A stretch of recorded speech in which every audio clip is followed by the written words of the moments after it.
In this video, I will show you exactly how to enforce maximum response limits on your active surveys within Typeform.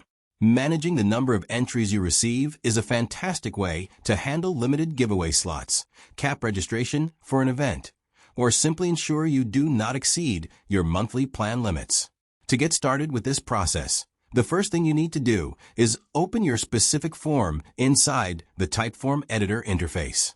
Once you have your project loaded and ready to go, look at the very top menu bar where you will see several different options. You need to navigate over to the Settings tab, which is easily identified by the small gear icon. Clicking on this icon will open up a sidebar on the left side of your screen containing various configuration options for your survey. From this list, you should go ahead and select the Access and Scheduling category. This section controls how people interact with your form and when it is available for public view. After you enter this menu, simply scroll down until you find the section labeled Limit Responses. It is important to remember that this specific feature is generally available for those on a paid subscription plan.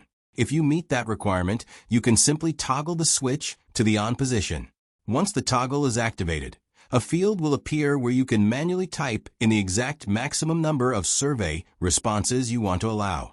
After the limit is reached, the form will automatically close to new visitors. This helps you maintain complete control over your data collection process without needing to manually monitor your inbox every single hour. It is a very simple and highly effective way to automate your workflow and ensure your project stays within its intended scope. Just remember to save your changes before exiting the editor to ensure the new limit is active for your audience right away.